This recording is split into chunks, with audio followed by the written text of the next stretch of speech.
Good evening, everyone. How is everybody doing? Good. Doing great. How are you? We are doing Great.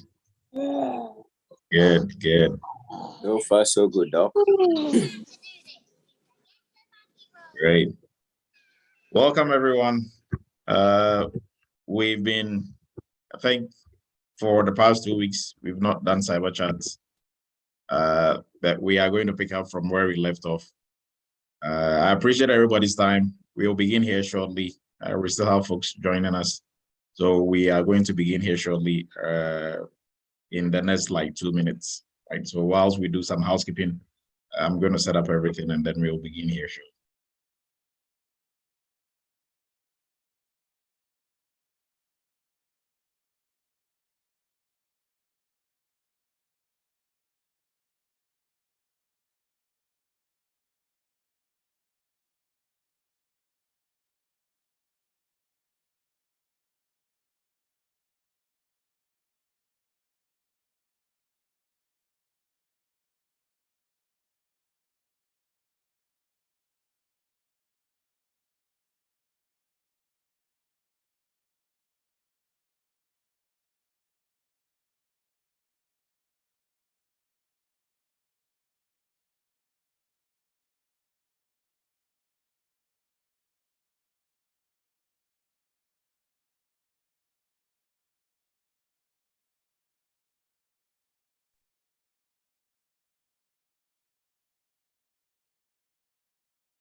Welcome to everyone once again. So we are beginning today's cyber chat.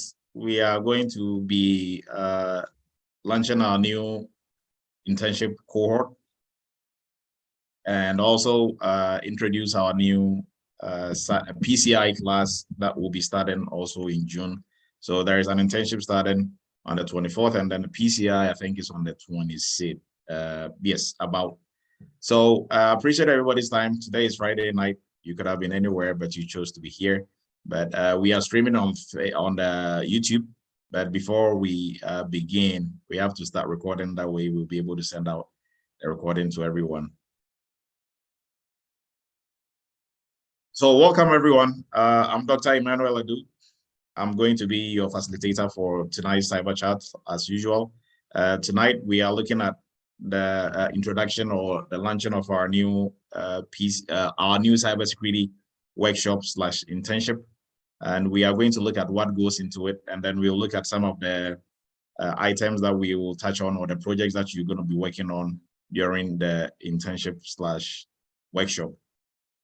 So I appreciate everybody's time. Like I always say, it's Friday night. You could have been anywhere else, but you chose to be here. A little bit about myself. I'm Dr. Emmanuel Edu. I'm a cybersecurity consultant, cybersecurity expert, everything cybersecurity.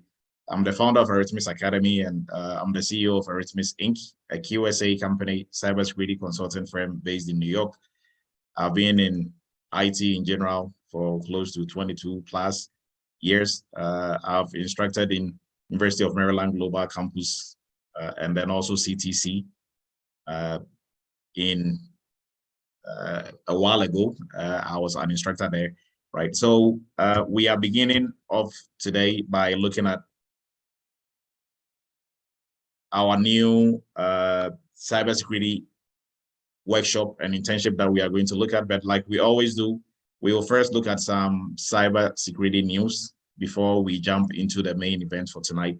And we have some students from the previous internship, like the ones that have graduated, and we have current internship students who might also chip in and speak to what they are doing currently for you to have a better idea of what to expect during the internship. And then also we have, I think we have 2 or 3 students or 3 interns from the previous class who have already gotten jobs already. And I think I've seen 2 of them on here, so they can also speak to how the internship helped them in their job search. And also if they've started working, you know, how that is helping them on the job as well, right? So in cyber news, we are looking at first Mercedes So for all folks on here who are Mercedes lovers or who own Mercedes, Mercedes has introduced Chat GPT voice assistants, right? I know with the infotainment systems that we have in our cars now, you can connect it to your phone, so you can still use Siri and all these other voice assistants that are there already. But Mercedes is working with Chat GPT to come up with a new voice assistant aid, right, to help you in your Mercedes. So this is starting off on the 16th June, I think, which is today. So 16th June, Friday today, yes, is when they are rolling it out. And in North America, there's going to be over 900,000 vehicles that are going to be equipped with this. And you have to install this on your Mercedes app to be able to use it. Or you can also use this command, hey, Mercedes, I want to join the beta program. And you are going to be in. Now, there are pros and cons for, as we are getting smarter and smarter with everything, smart everything.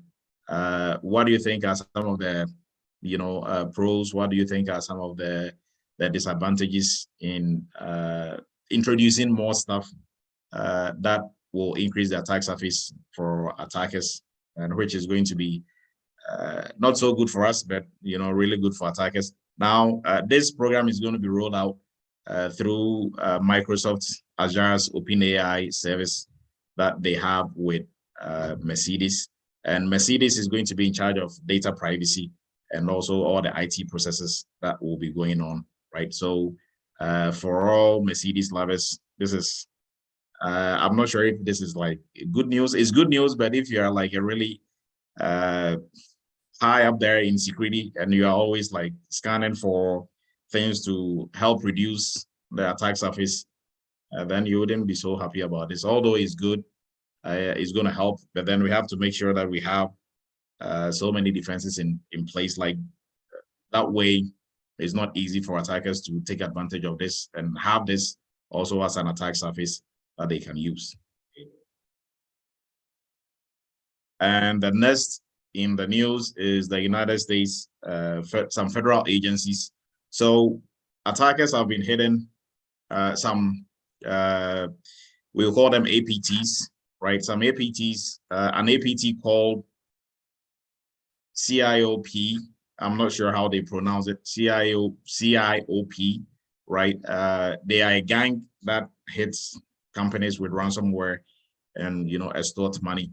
And they breached a couple of government agencies within the United States using a zero-day vulnerability that was found in MoveIt, right? MoveIt is a file transfer platform that some government agencies use, but likely for the U.S. government, unlike other victims, all the data that they were able to acquire in this breach, they disposed of it, and they didn't really put it in the public domain. But I think they just wanted to make a mark, or like they just wanted to make a point that like they could breach some government agencies and add that to their portfolio, that they were able to breach these government agencies. They didn't ask for anything. They just breached, they were found, and then they just deleted the files that they got, right? So kind of a good news, but bad news.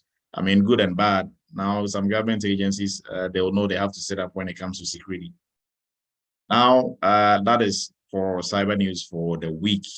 The most interesting was the Mercedes part, in my opinion, right? It shows how far we've come in terms of the auto industry, right? So we are jumping straight into the workshop and internship, right? So the idea behind the workshop and the internship that we introduced a while ago, and that has seen a lot of students go through and become very successful. The idea behind that was to bridge the gap between the knowledge that you acquire when you go through any training, and then also what is being really done on the job, right? So that is the intent of this. Now, for students who are in the entry-level course, this is going to be an internship. For non-students and anybody else who wants to join, is going to be a workshop, right? So The goal for this program was to make sure that our goal at Eretmis ultimately is what are you going to do on the job, not how to pass your certification and all that. If you know what you're going to do on the job, you have the knowledge and skills to do the job, you can pass your certification with very little or minimal stress, right? But if you can pass the exam and not know what to do on the job, you don't want to be on that side, right?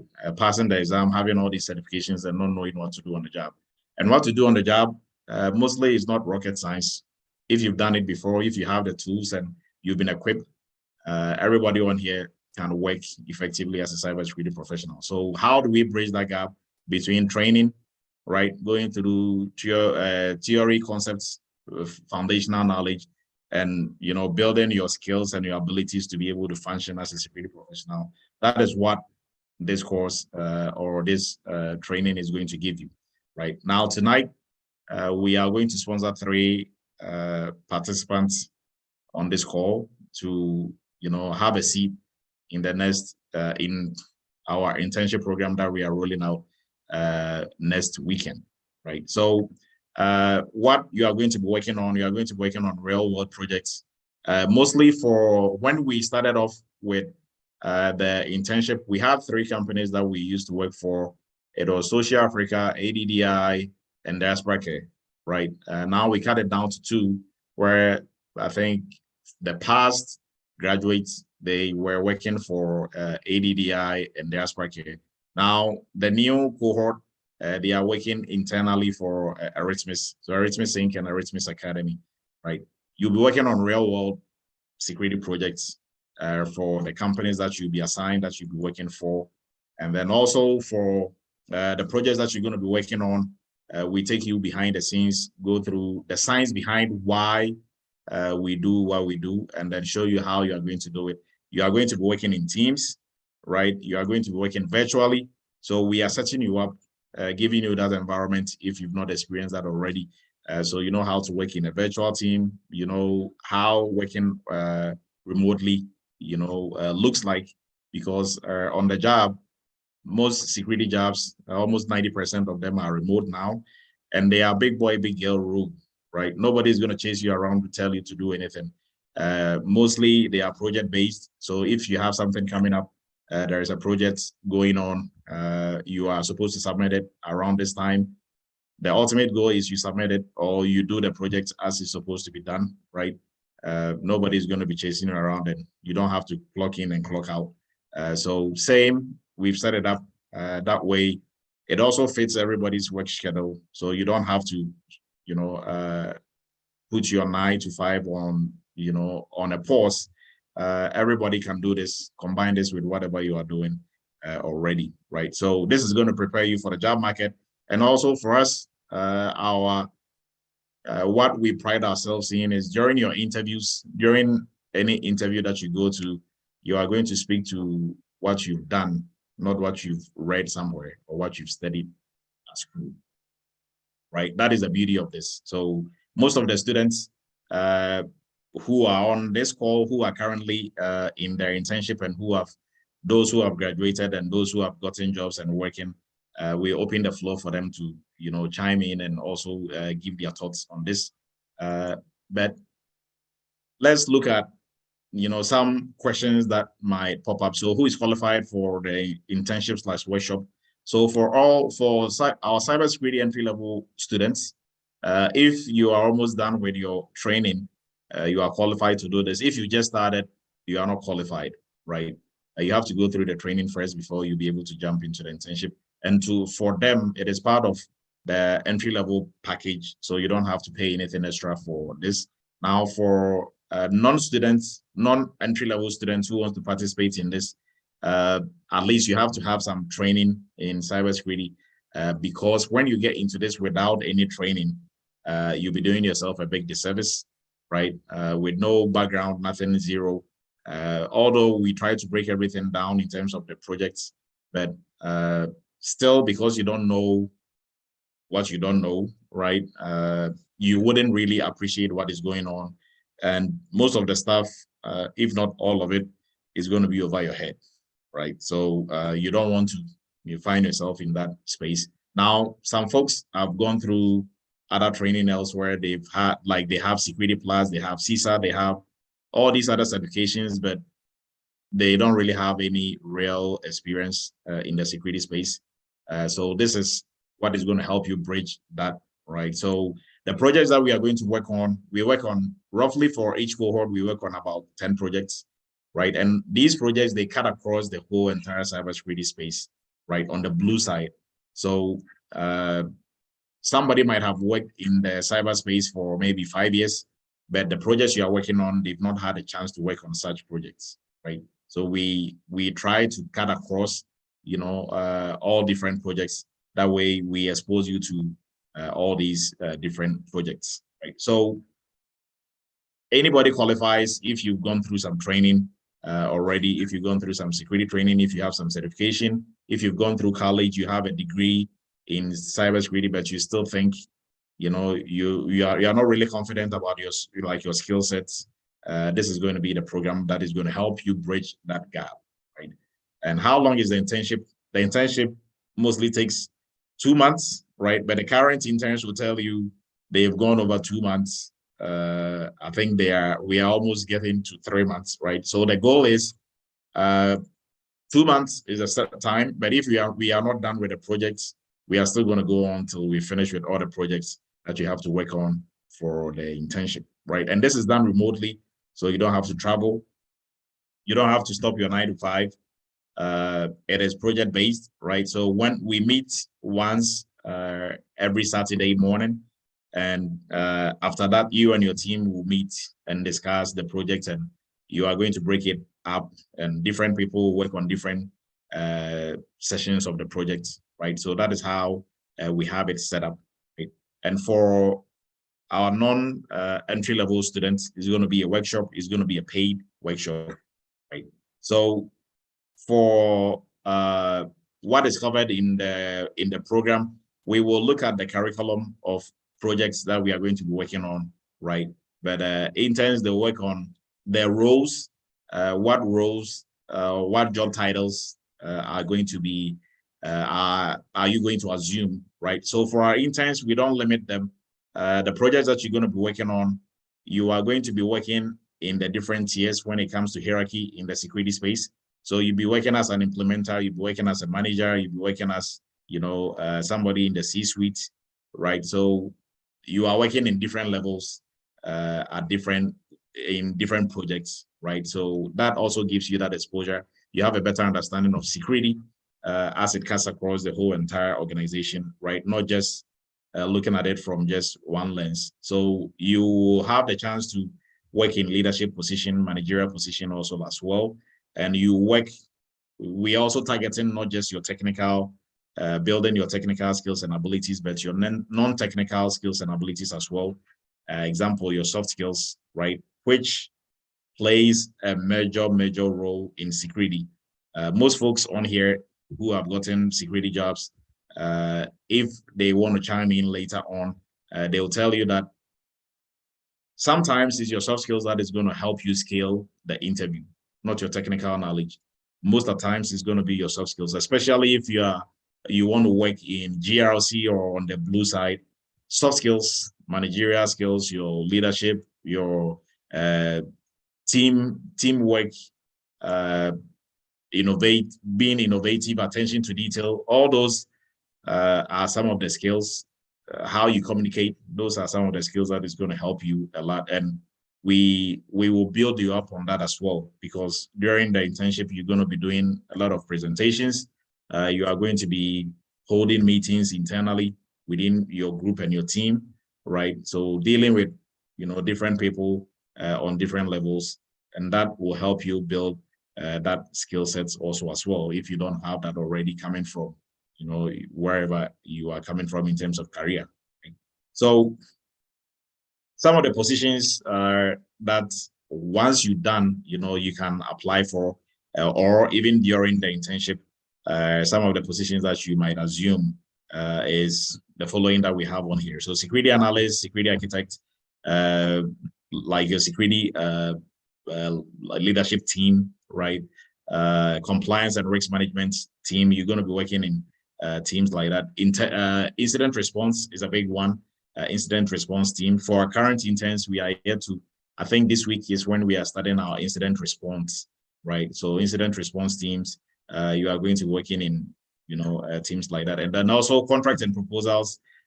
We've not really hit hard on that during the internship.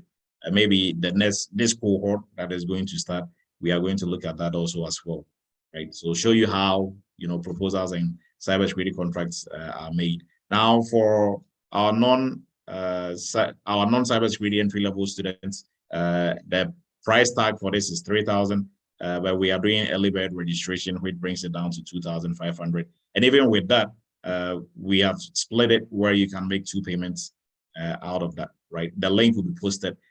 Now for our career path in terms of folks who wants to get into cybersecurity without any IT background or cybersecurity background, your first point of call is not going to be the internship or the workshop. It's going to be our cybersecurity for beginners course, right, which is free. That has a lot of really good info that will give you some situational awareness when it comes to security, right?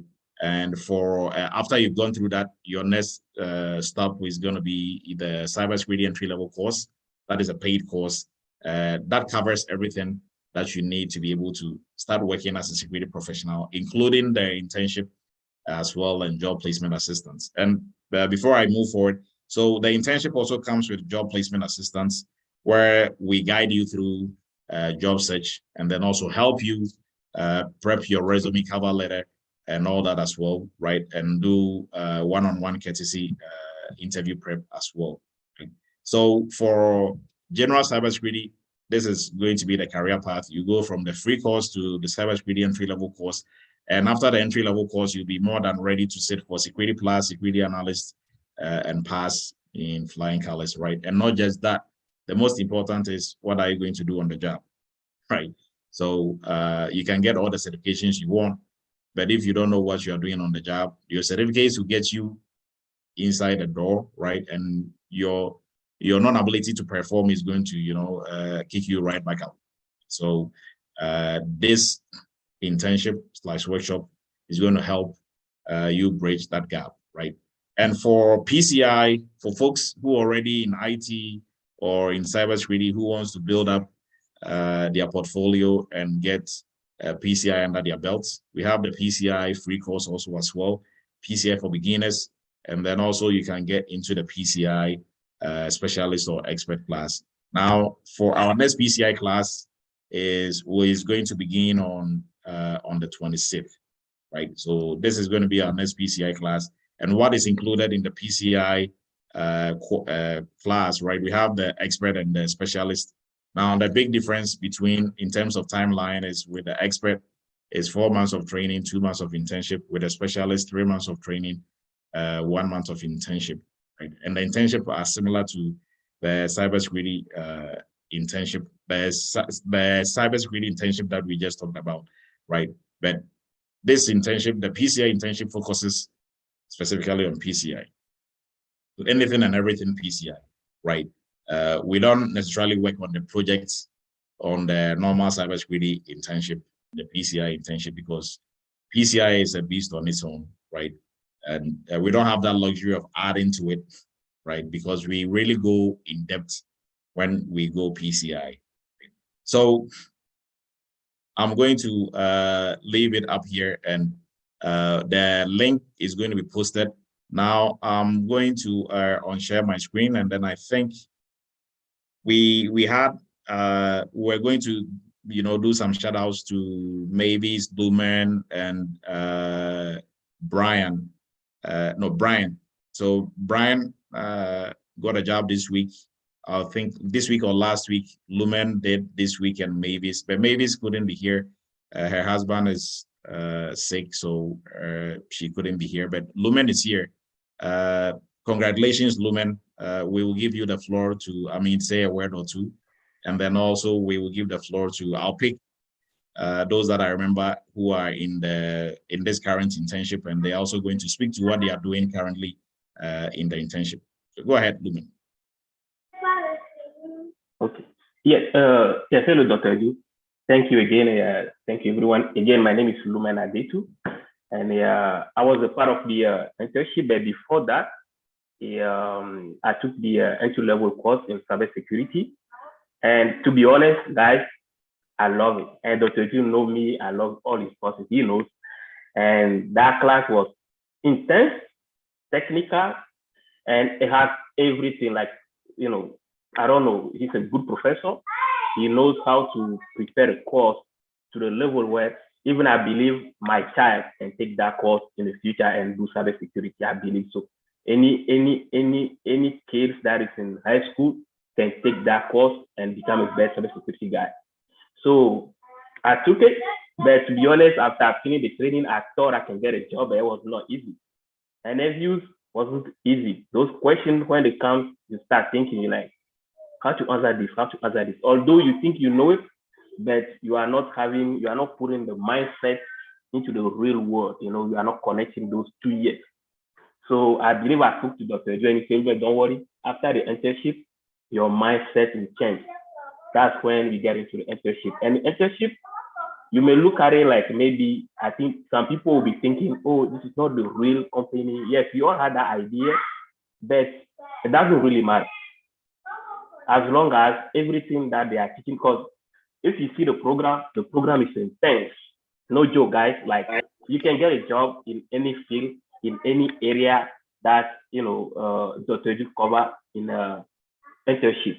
Okay, you can be a consultant, you can be you can do GRC, you can become, you can be a part of cybersecurity. You can do architect, you can do engineering, you can do analyst, because everything is there, guys. So to be honest, this interview, I would say number one, my friend say that they are looking for someone right now, they're looking for PCI guy. And I hear you were talking about PCI, I think you know a little bit. And I'm like, yeah. Can you send me the job description? Let me look at it. I look at them like, they are not talking about any PCI things, it's just all about cybersecurity. You know what? Let me get my resume ready, and I call one of our, internship partner, like Michael, and Michael sent me his resume.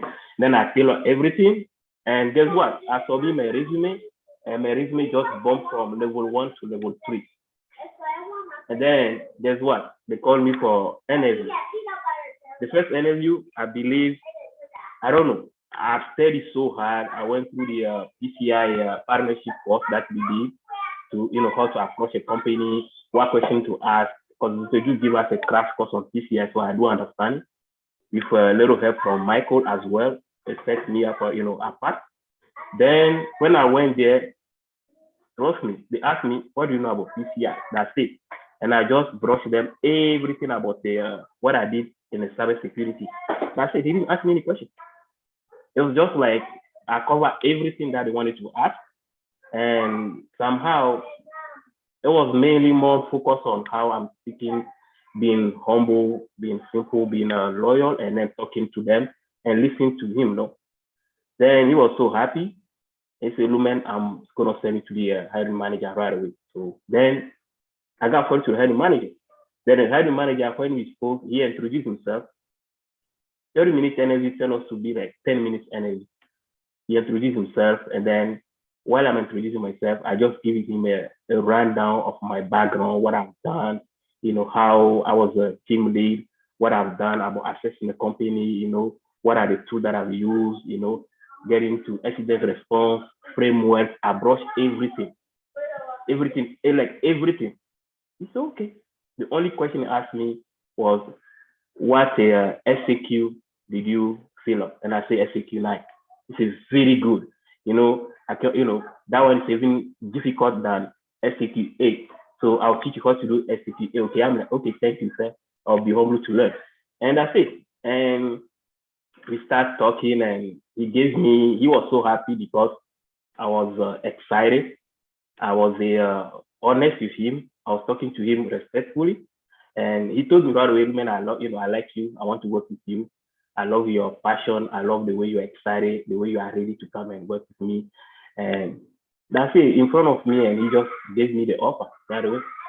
same day. You know, the interview didn't finish. We still have like 10 more minutes, but you know, then he got into CSSP. He says he's gonna teach me about CSSP, how to get visa. He's gonna coach me on everything. If I don't know anything, he's gonna help me. And that's it, guys. That is how, you know. So what I've learned in all this is Dr. Ju always talks about, you know, soft skills, managerial skills. I think that is what got me into this, because talking about, because I told them about how I manage a project, you know, the internship project cost about 600,000, and I was the leader of that project. This is how, you know, I split down the task. I sent projects to people, and they love that. They even ask questions about, can you talk to upper management? Can you present me? I'm like, yes. So that's nothing. You know, as a consultant, I go out there, assess organization, you know, taking findings, prepare a proper presentation, and then present it to the board member, and then make the recommendation. So that's my daily routine job. So no worries about them. Say yes, they do. So things like that, I think you guys need to, you know, don't take the internship for granted. And it may look like it's expensive, or it may look like it's okay, I don't care about this, but you're gonna regret it if you don't pay attention to it. Another why. Before this energy, I was so desperate, and I was talking to one of my friends.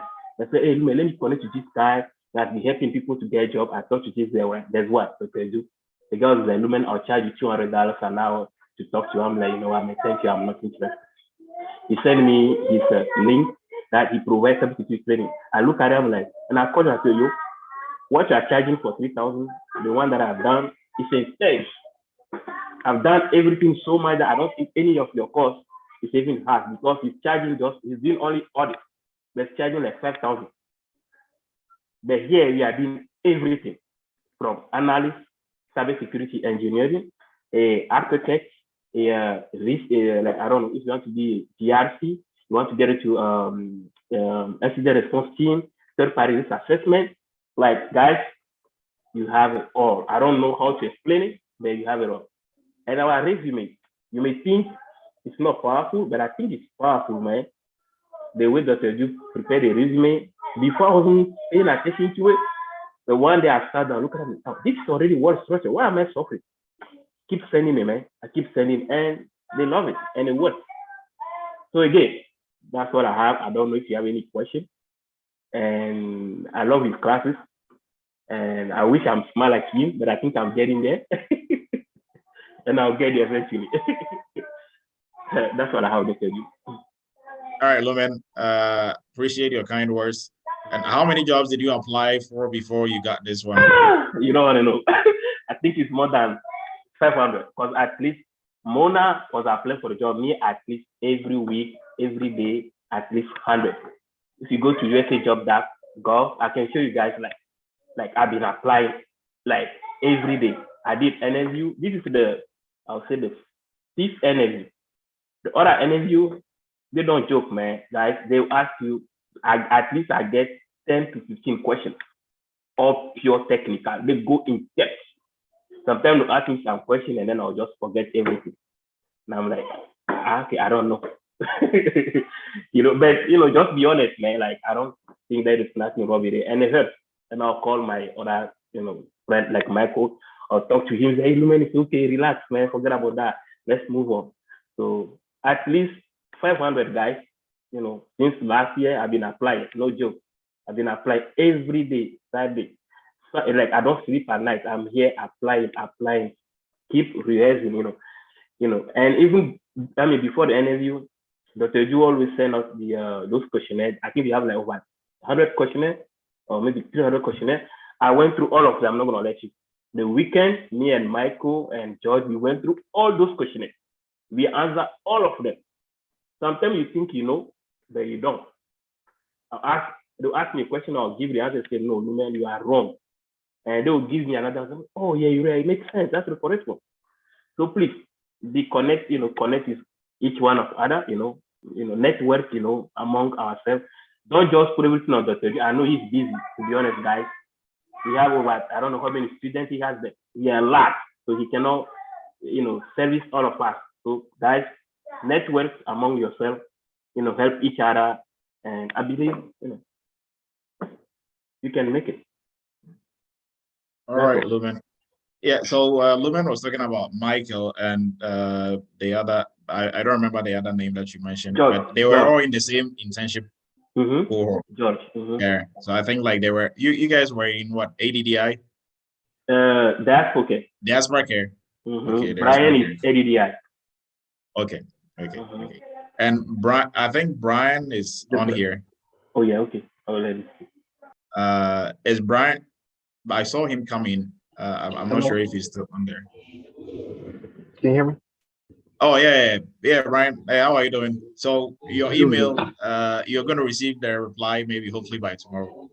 They didn't forget about you. Oh, excellent. You want me to speak on something, huh? Yeah. So I mean, Lumen. So you, Lumen, Mavis, and I think somebody else got jobs. I think last week, this week. So Wow. if you can also speak to what you did during the internship and how it helped you in the current role that you just got. Absolutely.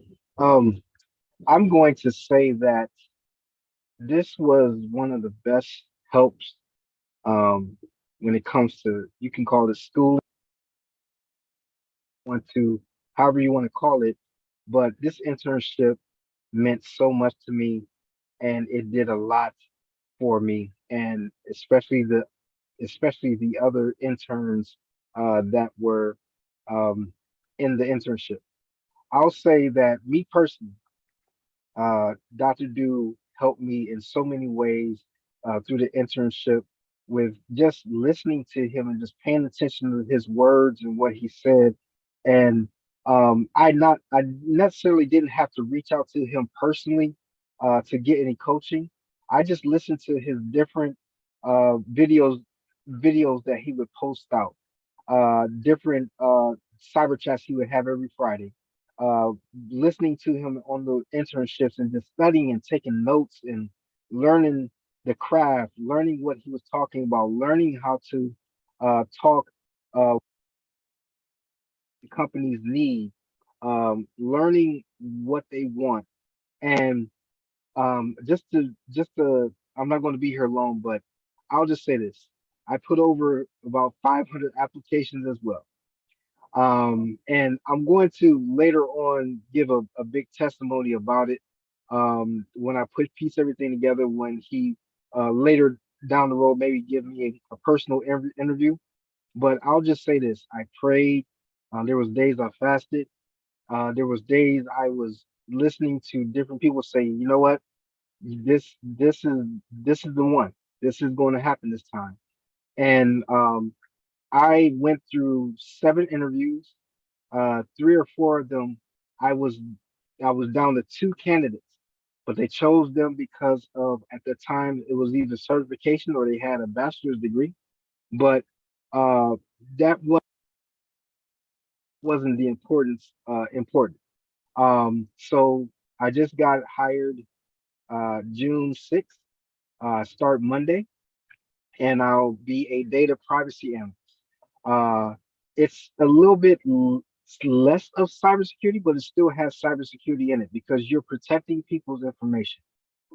So it still has some of the NIST, still has some of the things that you hear about, like NIST, ISO 27001, all those things, the frameworks, they still have that in the position that I will be doing starting on Monday.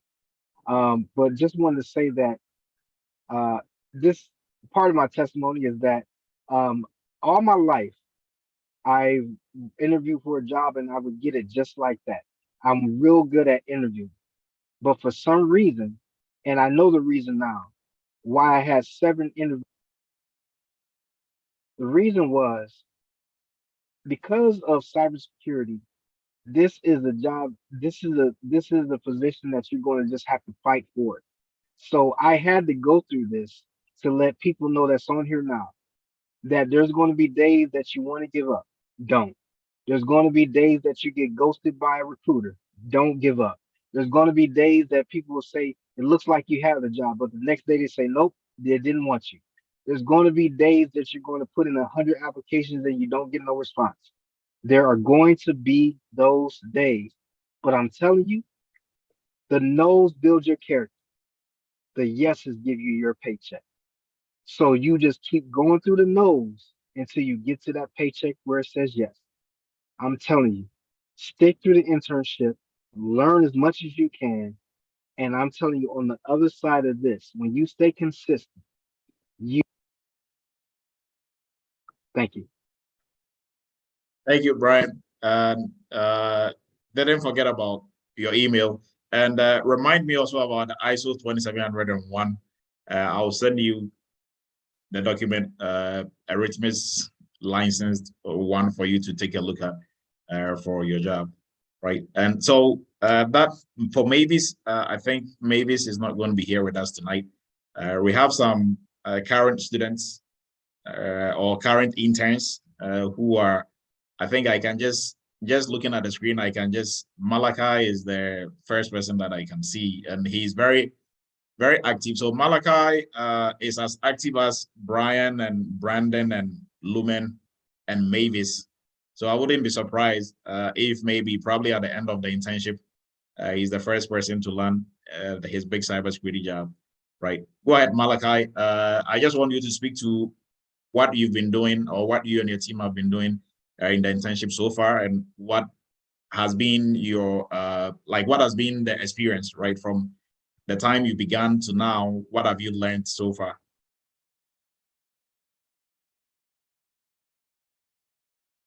If Malachi can unmute.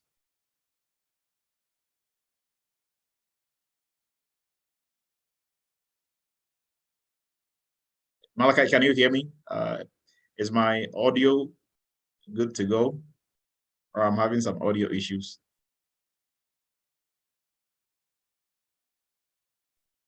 No, we can hear you, Dr. Adu.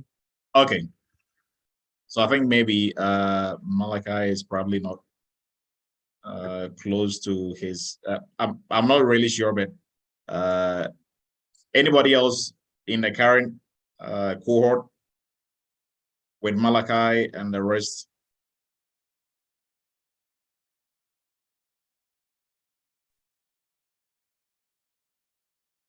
I can just see like by the names, there's like a lot on here.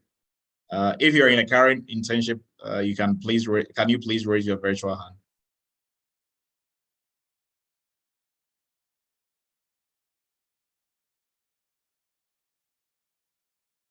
Okay, yeah, Fabi, yeah, so now I'm seeing everybody else. Or Randall. Oh, so Randall is in the PCI internship, Fanta. Okay, so I'll let Ike go, and then Fabi, and then we might probably wrap it up, or maybe probably have like everybody else go. So go ahead, Ike and Fabi, and then Fanta. What have been your experience so far in terms of the projects that you've been working on? Wow. Good evening, everyone. Yeah, Good evening. Thank you. It's been great. It's been awesome. I feel like I'm just gonna make it very brief, so I don't take the whole time, so I can give other people space. I think it's been a wonderful experience. We work in groups since we started working on the internship. We started with first of all the entry level courses, which you put us through, then split over the groups. We're working for Eretmis Inc. It's been great experience. We've done from baseline. We like everything that we're supposed to know. We've gotten it in the baseline. We've done the CIS. We've done the NIST 853. We've done the mapping. It's now we're doing the risk assessment. It's been great experience, like all in one. And each of these programs we are doing, when we go into the project, we go into it as group with all we have learned. The videos are there. Most of the time we go through the video to see, okay, how we're going to do about it in my group. So we would look at it to be like, I'll have a great person like KGA in our team. He's been very great. He put us through inspection. We're all working together like family. It's been awesome. I feel like we're already doing the job because all the projects, we all put our hand in it. Everybody will learn it. And anyone you are missing, the team comes in to say, okay, where do you need help? You are helped and you will know how to go about it. Like on my own, I can do so many projects on my own now because I did it together with the team. So I know how to go about it. I know where to get the information. I know how to put it. So it's an awesome experience. Like if I start saying how happy I am and what I've learned so far, it will be like I've already talked to some agency in my resume that I submitted. They called me. She said, okay, she want to submit my resume. She want to know my background. So with the project that we did, I spoke on 2 projects, the NIST, the CIS, and like the baseline, 3 of them. She was like, wow, I'm impressed. And she sent me, Dr. Do, I sent you the interview that I got already. She called me, did the interview. I sent it to Dr. Edu. I said, Dr. Edu, look at what I'm getting from the resume I submit. What do you think? He said, okay, it's good. Do this, do this. I did it. She called me. She did the interview. She said, okay, I'm definitely going to get back to you. I like your answers. You did it because I spoke on the project we've done. She was like, great. She gave me thumbs up. She said, great. So, guys, this is the deal. If I start talking the experience, now we're not going to go here. So I'm going to stop it here. But it's an awesome experience, and I'm on it. We are here. We're going to get the job. I'm sure of that, 100%. Thank you, Dr. Edu. Thank you, All right, everyone. thank you, Ike. So I'm going to let Fabi go, and then Fontar, and then Rita. Go ahead, Fabi. Hi, everyone. I am so excited and happy that I joined this great family. It has been an awesome experience for me. Really, I thought I didn't know anything. I was dumb, but joining this group has revived me, has brought a whole lot of things out of me, have even let me know who I am, because the projects that we are doing, you need to think about it. You have to do research. It's awesome. I don't want to say much, but it is awesome. Thank you so much. And it's making me very brave, and I can talk about it. NIST, the CIS, whatever question about those things, because we have gone through, I can talk about it. And I can see that now I've been a talkative because I know what I've learned. Thank you so much. So joining this group is amazing. You learn more. Thank you, Dr. Edu, and God bless you so much. All right, thank you, Fabi. So Fabi is stressing on the networking piece, which is also a very big added bonus, because like Lumen was doing interview prep and going through with his cohort, right? Like his interns, like his buddies that he got from the interns, although they've graduated and everybody has gone their way, but the groups, we still keep the groups together, right? So you are still going to be part of the bigger family, right? So Fanta, go ahead. Fanta. Hi everybody. Ike have said pretty much most, but the most part of the internship is like once you join the program in the first place, you have a lot of doubt in your mind, like, okay, what is going on? What are we gonna do and stuff like that. And once you get into the internship, when Dr. Adu talked about the soft skills, that's very, very important, because working with groups, sometimes some people catch up, sometimes some people you need to call them and stuff like that. So it's just a matter of, you know, your way of handling people, if you're a people's person and stuff like that. So the program teaches a lot. It teaches a whole round. But it's not only about specifically about the cybersecurity part, it's about what other skill set you could put in place too. So I'm very, very grateful I joined the program. I'm also taking the PCI DSS program, which is Dr. do warn me about the workload. So now I'm seeing it, but I'm pushing through. But I'm so happy that I found myself in Eretmis Academy, and whoever is thinking about it, you're in a good place, and you should really consider. I'm just gonna leave that for there's too much to say, but I'm just gonna leave this for now. But this is one of the best decisions I've made in my life, so I'll just leave that. Yeah. All right, thank you, Fonta. Rita, go ahead.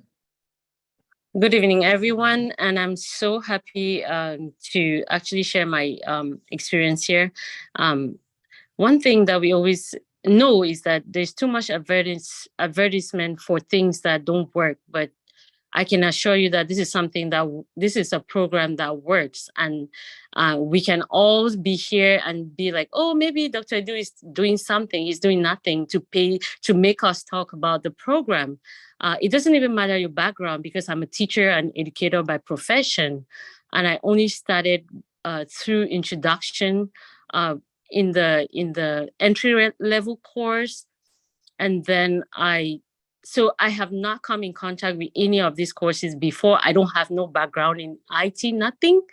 I already said my background is in education, and being through this, like the entry level course, and then coming to the internship, it's very, very structured by Dr. Edu. He knows what he's doing from like when he says that he's a university professor, I do agree with him at this point, because he's organized it, and you don't have no question in your mind, like, what am I doing week 1? What am I doing week 2? Week 2, you're going to start with the initial assessment of an organization security posture. And then you're going to move to your organization's, you're going to move to a baseline to develop just a baseline. You're going to create information security policies. You're going to talk about standard, like operating procedures. You're going to use the risk register. You're going to talk about third-party risk management. You're going to do incident. So there is just a lot. Like, it's not fluff. You are going to get something. That's something that I'm noticing that, well, if they ask me about a project, look at the number of things that I've already listed here. I'm going to be able to say something. You're also going to develop the soft skills because you're working in a team. Yeah, there's going to be some days that you know something in the team. There's going to be days that you don't know. You don't have to worry about it, because you structured the teams in such a way that you're going to get support. So I don't want to hijack the time, but you're not going to regret this investment if you're thinking of making it. And you have to trust the many people who are coming out and saying that Dr. Edu he knows he's what the salt. I mean, he's what everything he's telling you, and he's gonna hold your hand through the process. Thank you very, very much. All right. Thank you, Rita, for the kind words. But I think what Rita and everybody didn't add is that there's a lot of hard work. You're going to work your behind off. So if you are not ready to work, then, maybe probably this is not going to be the best route for you. So everybody in Eretmis Academy, PCI, CISSP, whatever course you are taking, you are going to work your behind off. So that we can assure you. And you have to do that way on the job. Now it becomes easier, right? So we put so many obstacles in front of you. That way on the job, most of the things that would already be there, like will be there already. We let you create it. That way, when you go there, it's easier. So an example, this is not even in the internship for the entry-level course. We let you go through building your own cybersecurity lab, installing all these programs and softwares. And, sometimes people get frustrated with it. It's part of the training, right? So when you do get on the job, you are not going to be installing Splunk. You're not going to be the one doing that, but we let you do it in the course.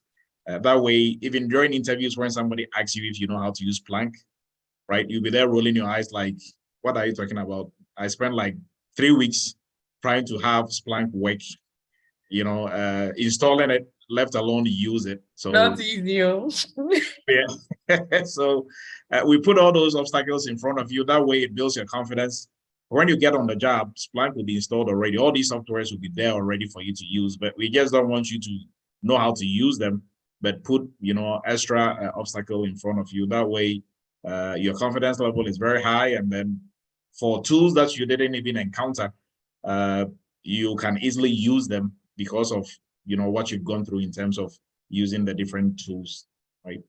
So you are going to work, and the work is going to pay off on the job, right? So we can confidently say that students who come out of our training, even if you didn't take it that serious, but then you met all the requirements and you are able to graduate, you'll be able to work anywhere in any role, right? With the exception of pen testing, if you didn't take a pen testing training, or ethical hacker. The rest, blue side, you can do anything, right? Engineer, you can do analyst, name it, anything within GRC, within all those space as well, right? So, no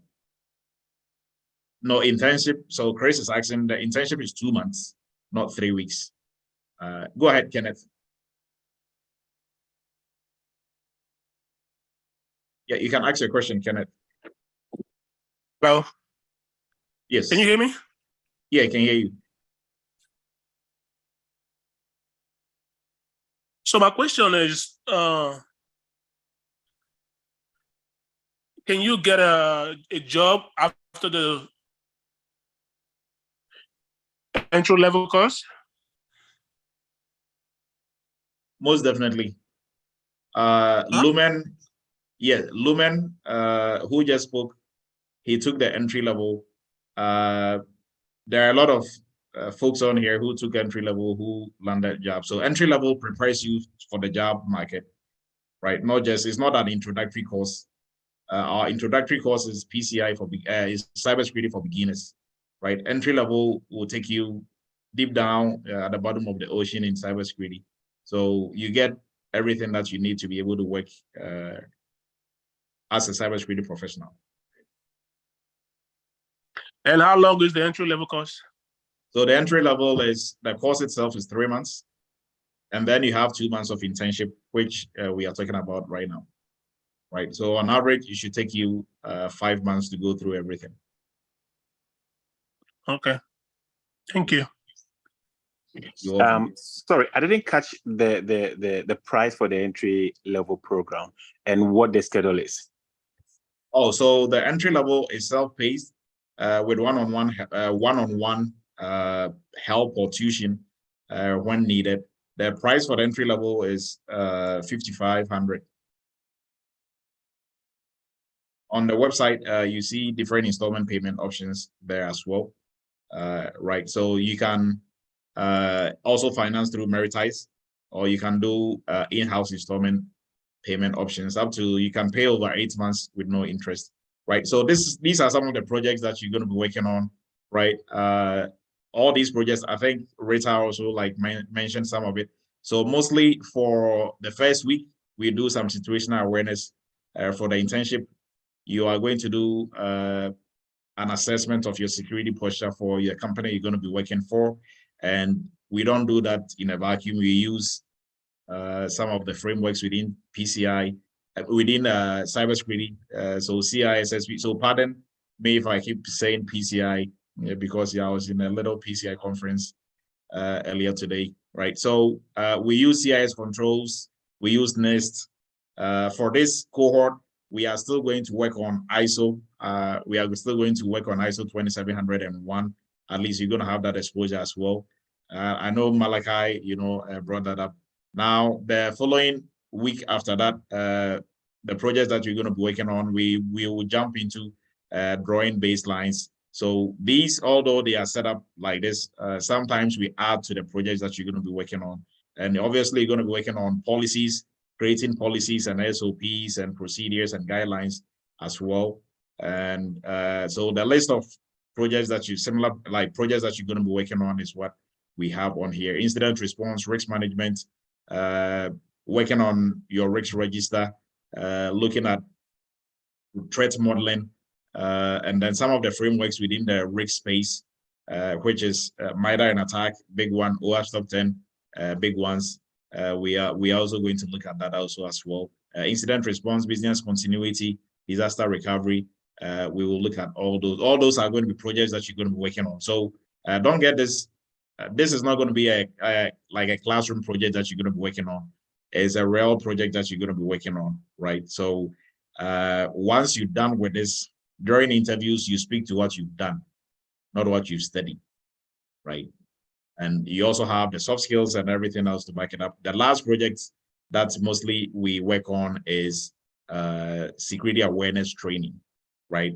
How to prepare security awareness training, what areas to cover in your security awareness training and all that, right? So the curriculum, I think this was emailed earlier on today. I think they did, but anybody who needs this, we can send it over to you for you to take a look at. But the projects you're going to be working on, a lot more, sometimes a lot more than what we have on here, right? So any questions for the group? I think there are some hands up. Yeah, Doc, I have my hand up.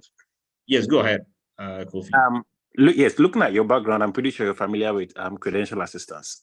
How would I activate that in the payment of in the payment for this course? Okay, so in terms of certifications, for the entire class, I understand I could use the Army's credential assistance to take care of classes such as this one. Cool. So that cool, like you're referring to cool, right? COL. This is CA, credential assistance. You know, we have tuition assistance and credential assistance. The credential assistance is for programs such as this very one we are talking about. And so I want to find out. That's what I'm talking about. Cool. They call it cool. Okay. COL. Okay. Yeah, it's credential assistant. Yeah. So I'm not sure if you'll be able to use it to pay for this one, because this is not necessarily. So for that, I've even used it for some of my certifications. Like when you write it, you can go back and get a refund from them. Okay. Right. Yeah. So if you are writing a certification, then you can use it. Okay. But because this is a training, I'm not sure. We probably have to dig into that to see if you'll be able to use it. All right. So I'm going to do that background check, and then I'll get back to you to find out how to go about it. Yes. Please do. Thank you. All right. Yeah, and also let me know. I mean, we all live to learn. I will also add that to my toolbox. Sure, because I had this discussion just last weekend, and I had some of my my higher ranking guys more like coaching me on this and telling me that you could do this and that and all that. I even brought up the fact that I want to take a course with you, and they actually gave me the green light that I could use it. But I would still get back to them and get to the final point before we start. Yeah, actually go to the website. Mostly for me, like when I was on active duty, although you hear certain things, from different quarters, I always go to the source. Okay. Right. Yeah. So go to the website. I think it breaks it down what you're eligible for. And if you have any questions, you can always shoot an email to their support team. Right. Yes. They have better info than the PP network. Yeah. Okay. Sounds good. All right. Thank you. You're welcome. I have a question, please. Go ahead, please. The PCI course content, is that aligned to version 4.0 now, or I know that's not coming out. We are still going through 3.2.1, but before the year turns corner, everybody who's going through a PCI class, we're all going to come together in a big class and go over PCI version 4. Okay, thank you. Yes. Yes, you can go ahead and speak. I think we have Jason and then Tijuan, if I got your name right. That was me with the 4.0 question. Oh, okay. Thank you. Okay. All right. Jason, go ahead. Doc, I'm jealous. I'm seeing success, and you know my situation. I can't join the success. Maybe you could. We are going to ask some questions. Whoever gets it right three people are going to get a seat in the upcoming internship class. So hopefully keep your fingers crossed. If you get it right. Okay, Doc, let's go. All right. Hi, Dr. Edo. Yes, go ahead, Kofi. Did you say the emails have been sent out for the internship class? Because I haven't seen any email come through. No, it's not been sent out. I was talking about like the curriculum. Thank you. Yes. Nafi, go ahead. I think Nafi just lowered her hand.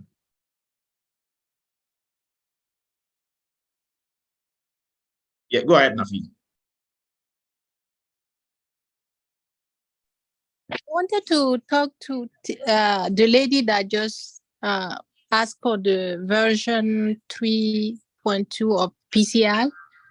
I don't know. Did she took the class? No, I didn't. I did the online kind of free material just to see what. Yes, I did. But I have a background in cyber. I also have a doctorate. But I don't have that specific PCI, and I want to switch over from just focusing on this so much. So yeah, I want to. Yeah, I just wanted to tell you that I am in the PCI course, and then we are about to do the internship, and so far is the best PCI course I have ever took. So just to let you know, if you're planning to do a career in PCI, this is the best course, because he goes into the details, and there's no way you cannot understand it. He is very detailed, very, very, very detailed. So just to motivate you, if you want to take a class, PCI class, do that class. It's very, very good. Thank you so much. I appreciate that. Nafi, thanks for your kind words. I was thinking, I think I saw your email. So you're going to have a reply from David. I also saw it on my side. So I think we looked at the curriculum already. We talked extensively about, I think there are some questions in here that we are going to address. And I think there was one last item. So the questions that we are going to ask to pick the lucky winners for tonight. I know mostly we will do early show, right? But today we are going to do some cybersecurity quiz. And before we do, I'm going to pick some judges. So it's not going to be me judging, but I'll pick some judges on here. And 3 judges. So if they all vote, if you get 2 out of 3, then you are going to be a winner. So this is going to be some random question, but even if you Google, you're not going to find the answer. So don't even try it, right? So for the judges that I'm going to pick, is Michael on here? I'm not sure if Michael is. Yeah, I'm here. Okay, so Michael is here. Michael is going to be one judge. And then who else am I going to pick? I'm just going through the names. I'm not sure if Captain AJ was able to make it. Not sure. But if Captain AJ is not here, I will pick Lumen. He's going to be another judge.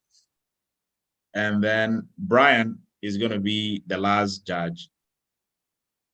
I was going to pick an extra judge, but that will be even, right? Then you probably have to get 3 out of. So these are just the folks who just came up, in terms of judges that I want to pick. Now, the first question is this. What is the difference between,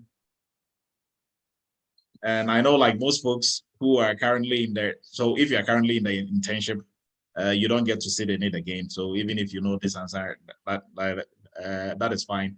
So in terms of governance, right? We know most people talk about GRC, right? GRC comprised of 3 main parts put together. So governance, risks, and compliance, right? when it comes to governance, everything in cybersecurity starts with governance, right? And in governance, we have a hierarchy of documentation. When it comes to documentations for governance, there's a hierarchy, right? If you can tell me the hierarchy, like the list, and then also after you've told me the list, I'm going to ask you the difference between two of the list in the hierarchy. If you get that right, you are going to be the first winner. So you can raise your virtual hand. We will let you speak, and then the judges will judge, right? So anybody wants to take this one? The hierarchy of documents, yes, of documentation. So, okay, Can go I ahead. go ahead. Yes, go ahead. Okay, the hierarchy should include governance. The three main components of GRC. Is that the question you meant? No, so when you come to governance, right, we have documentations, right? So what I'm referring to is we have guidelines, standards. Those are the things I'm talking about. And for those documents, we have a hierarchy. So one, is at the top, followed by another one, followed by another one. Anybody wants to give it a shot? Nafi, go ahead. Oh, wait. TG will go, and then Nafi. Okay, policies, standards, and then guidelines. Yeah, you are missing thing two. Okay, policies, standards, processes, procedures, guidelines. You are missing one now. Okay, I'll go back on that. Yeah, one more. But at least you have almost all of it. Nafi, go ahead. I would say standard, then policies, then procedures, then processes. You are missing like two. Okay. Okay, Jason, go ahead. Policies, procedures, standards, baselines, and guidelines. Okay, great. And what is the difference between baseline and guideline? Baseline is the minimum standard that you're trying to implement. That is going to be for Jason. Oh, sorry. Yes, Jason. so of that very nice, correct answer, baseline is the minimum standard set throughout the entire community. And the guidelines are within the specific company, how it's supposed to act, the standards and benchmarks set, and the procedures that are going to be followed as well. So, guidelines, are they enforceable? Outside of the company, no. No, within the company.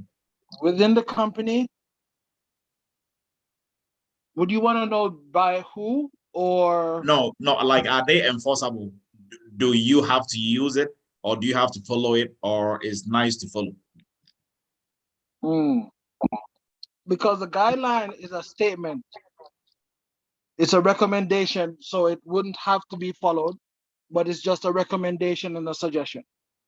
Okay, so the judges are going to vote. Okay, so good. Lumen. Yes. Yes or no? No. Michael, on Jason's answer, is he correct? I'll say he's done well. It's going to be well, all the sounds plenty. I've not seen it in Brian.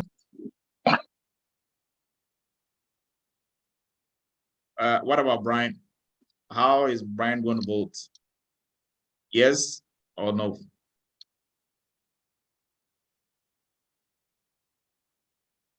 Oh, I think Brian. I don't think Brian is here. Okay, Brian probably got kicked off. Okay, so I'm going to give it to Jason. Jason, you are about 95% there. So Jason is the first winner. Arigato gozaimasu. Hi.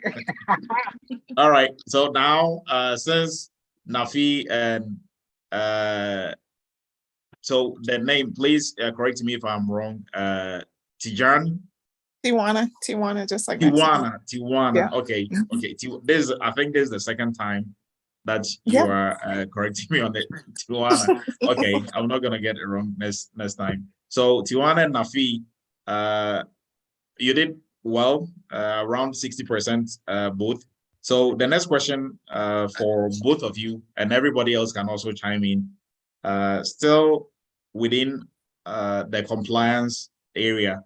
So mostly you hear about frameworks, right, within the compliance space, frameworks, and also you hear standards. So for PCI DSS, right, is the payment card industry data security standard, right? But then some people will say it's a framework. What is the difference between a framework and a standard?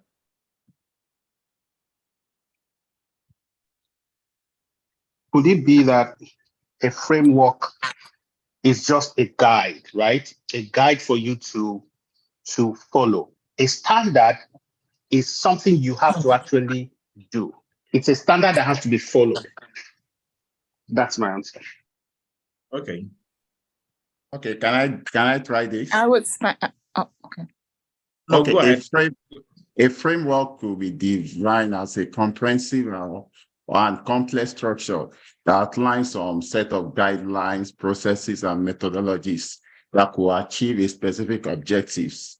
While a standard could be seen as a specific detail for criteria or something that requires that establish uniform and consistent with approach to a particular area of activities. Okay. I think I like that one. No, good answer, Olu, but I want you to speak in human language. Okay. Which one should I rephrase? No, like just speak like you are explaining something, right? You are your answer is too academic. Technical. Okay. So for standard is kind of it represents a kind of a specific guidelines or criteria or something specific that defines the level of performance or quality or compliance in a particular field. It could be pretty.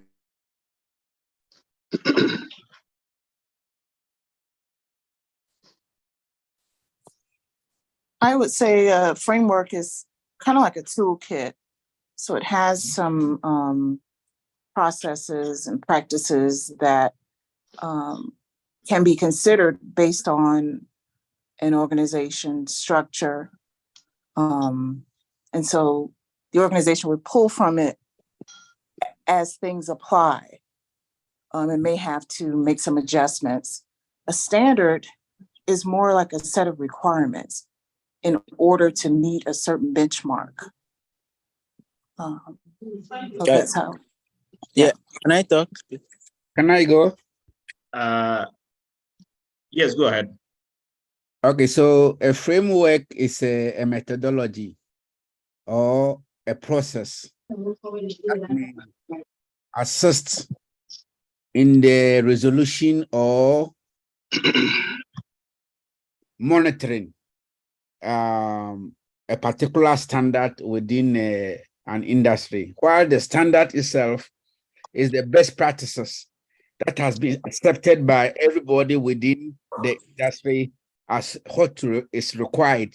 If you don't have a blueprint, the standard becomes the blueprint. So if you follow the standard, you have met the requirement. While the framework includes the standard that is either backed by law or best practice within the industry. Okay. Yeah. Can I go now? Yes, go ahead. Okay, thank you. For me, I would say framework is actually a structure or a set of guidelines that provide a kind of foundation for developing and organizing a system. Why I'm going to say standard, in the other hand, is a guideline or a specification of it or a requirement that define a level of quality, consistency into an establishment. Okay, great input. Let's go to Randall. Okay, thank you. Maybe consider that a frame, if you will, is that surrounding a picture, if you will. It creates focus, it creates a barrier, it creates, if you will, a structure. This is this within the span, if you will, a frame of a house, if you will. But going back to a picture, if you will, frame around a picture. Within the picture, you have barriers or segments, the tree, the pasture, etc. So at the point of the various segments of the picture, you'll have related standards related to those core competencies or focuses within. And then, you know, within the segments, those standards, they're focusing on those related groups, and i.e. they're focusing on the must-haves that they must do to, you know, fill the objectives within a structured manner and to be audited, if you will. Are you doing it or no, are you not doing it? Okay, great answer. But Randall cannot win because he already have 2 passes for the internship. So even if he wins, he cannot win. So, but great input. Just trying to help. Sorry, I got kicked out. I don't know what happened. Okay, Olu, so finish up with your answer and then we'll move on to, I think we had some great inputs. Go ahead, Olu, finish up. So I was talking about a framework that is something like a comprehensive and flexible structure which outlines some set of guidelines, processes, and some methodologies to achieve a particular objectives. It could provide conceptual framework, sometimes like a conceptual model, or sometimes something like thinking about a particular subject or a problem. Framework, for instance, NIST framework could offer some kind of a high-level view that allows for customization of some adaptation for a specific key projects. While standard is like a specific or detailed criteria of requirement that establishes some of these uniform and consistent approach to a particular area of activity. So it could be a standard that was just sometimes PCI DSS. Some people think it's a standard, while some people think it's a framework. For me, I think probably it's more of both. It could be a standard, it could be seen as a standard, and sometimes it could be as a framework because it allows some methodologies in which a particular objective can be achieved. Okay. And I'm gonna let Julius and then Aku, and we'll wrap up this question and choose a winner and move on to the next question. Right, Julius and Aku, please go ahead.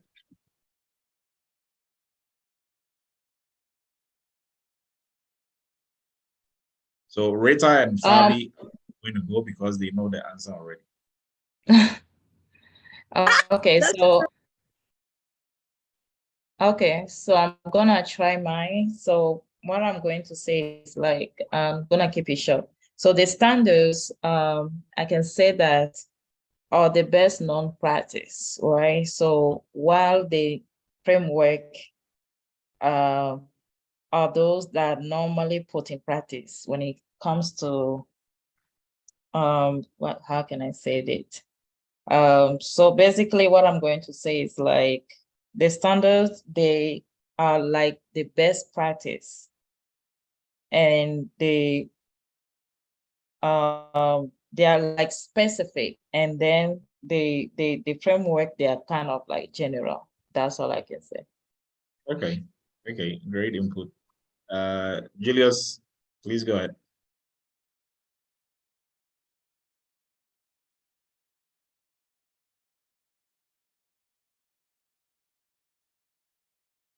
Or Awini, I'm not sure if you went already. Hello, are you getting me? Yes, I can hear you now. I think you are muted. Okay, yes. So I'm saying that standards are best practices that are accepted by players in a given industry. So a clear example would be PCI DSS. Whereas on the other side, frameworks are concepts that drive the activities of a given industry. I'll put it that way. Okay, great point. But still, your answer, we are looking specifically at cybersecurity or information security compliance world, right? So all the answers you are giving are right. But within the compliance world, standards and frameworks, what really are the difference between the two when it comes to information security? So that is what we are looking at. Okay. So, great insight. Great insight. So I think Winnie, if I'm getting your name right, you can please go, and then Matt, we are going to let Matt go, and then that is going to be it for this question.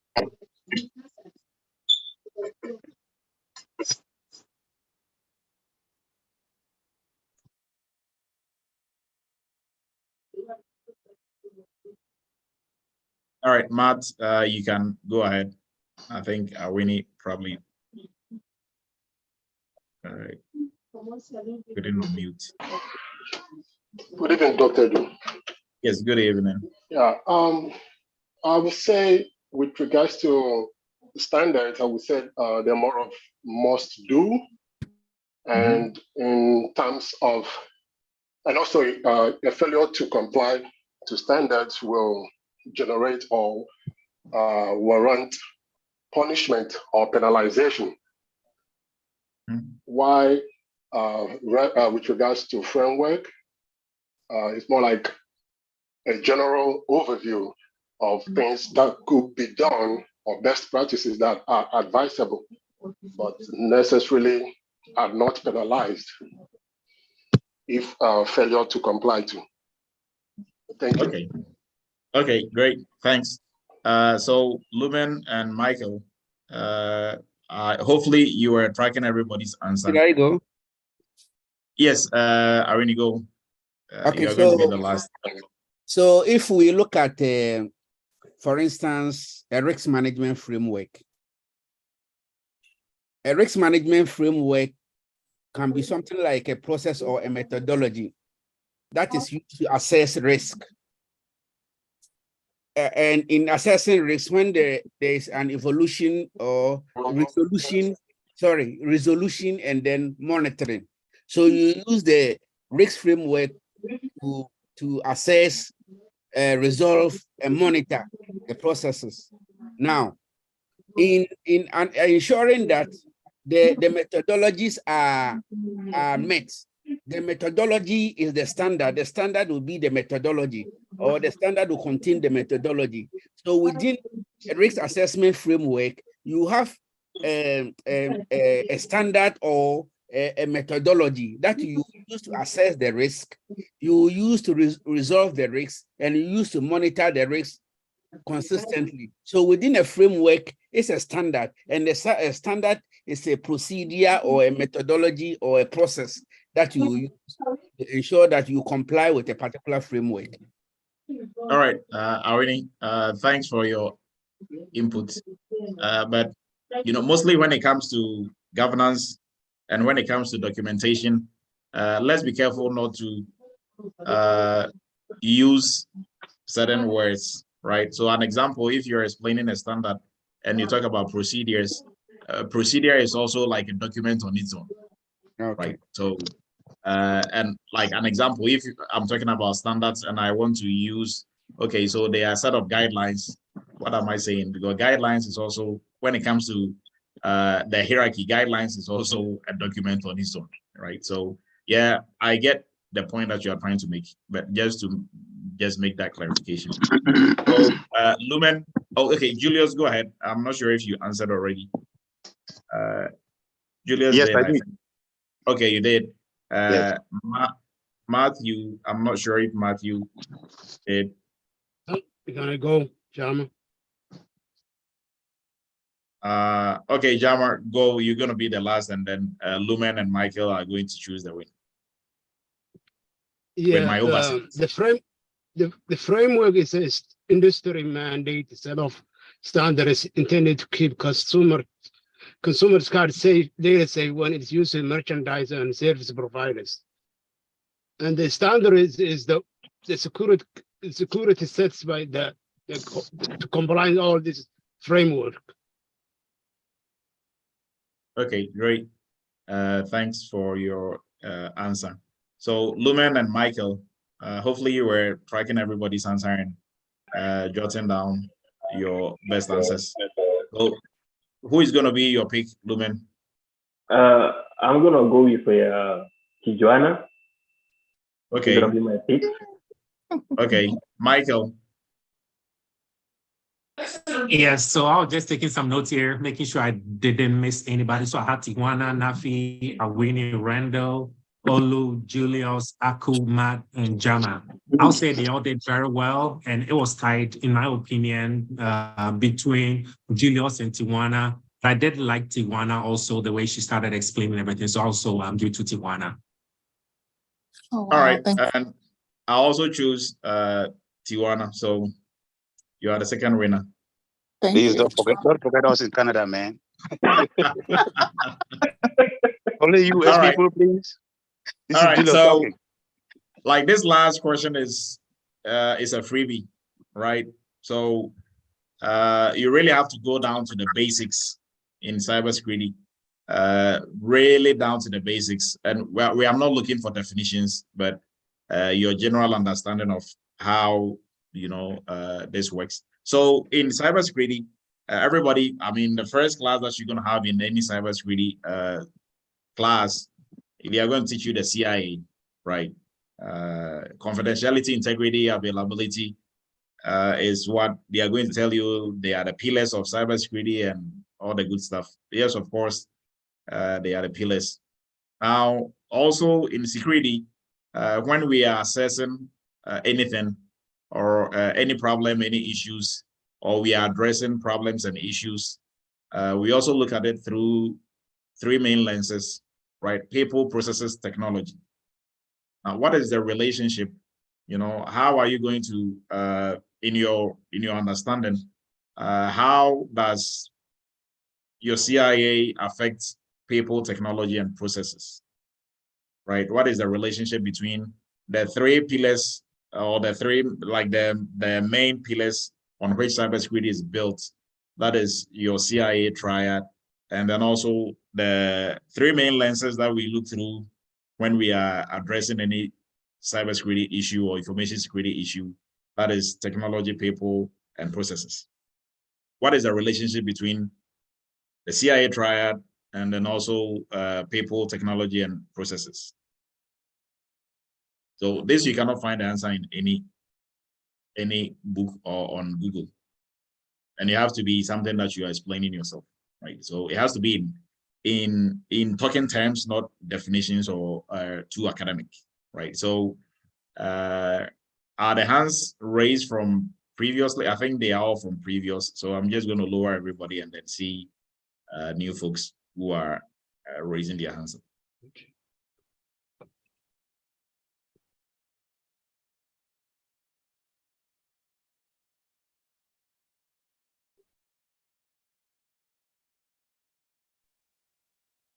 All right, so this new question Sorry, can you repeat the question again?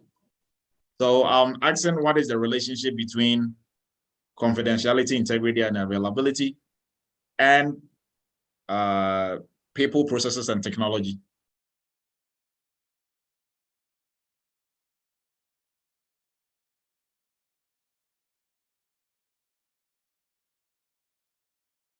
Can I go?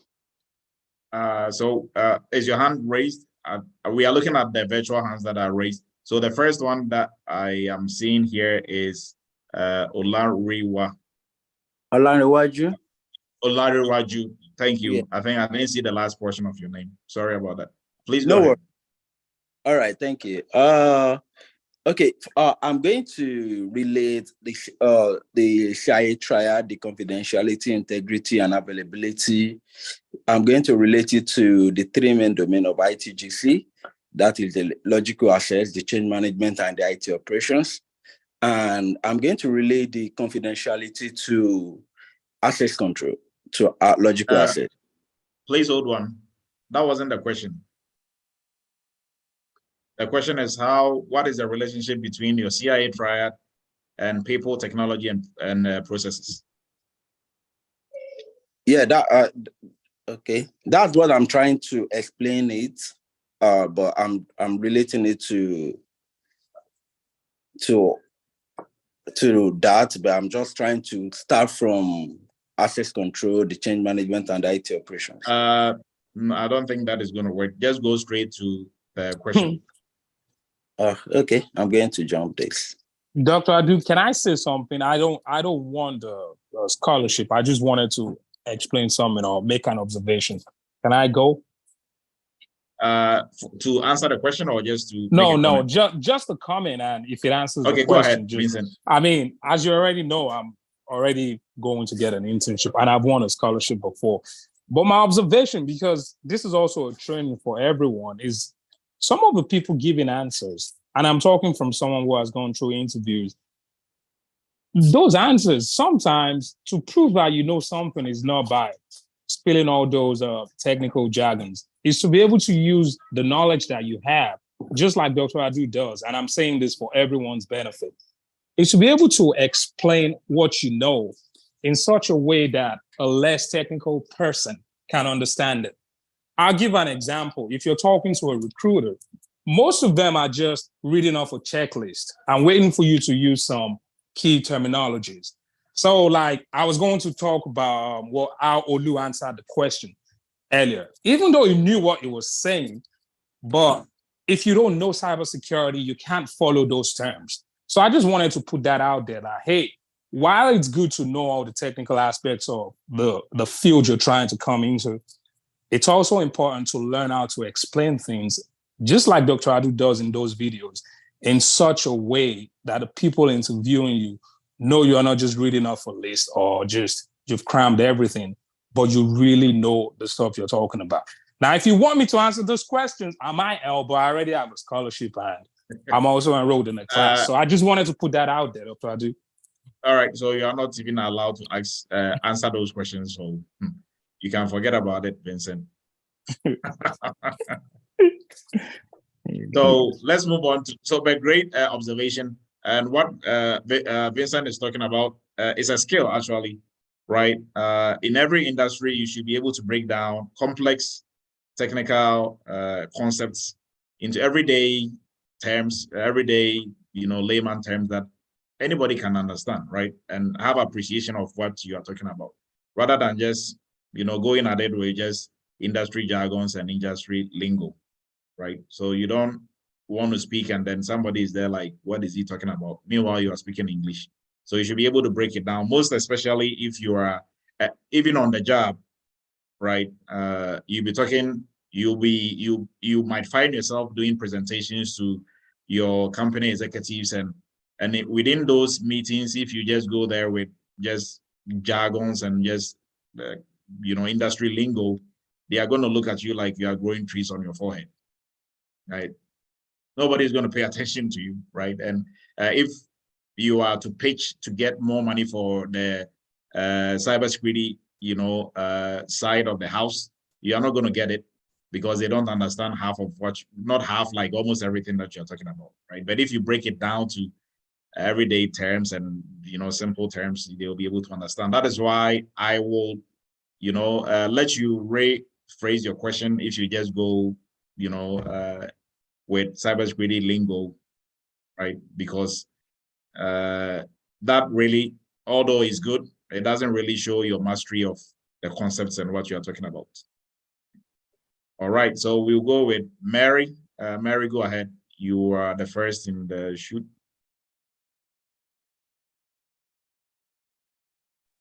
Thank you. So with confidentiality, I'm going to connect confidentiality and availability to people. When we talk about confidentiality, we know that it is we making sure that information is privy to the right people, and that those who have the authority and authorization are the ones seeing information, the needed information. So in order to make this possible, then process and technology does come in, because we need the processes, which will include the various frameworks and all, and the technology will be what we have in place to make these things work for the people. And in terms of integrity, we know that integrity is to make sure that the right people are seeing the right things. So to connect the three, I would say that confidentiality, availability to the people, whilst integrity will be more connected to the process and the technology to make these three work.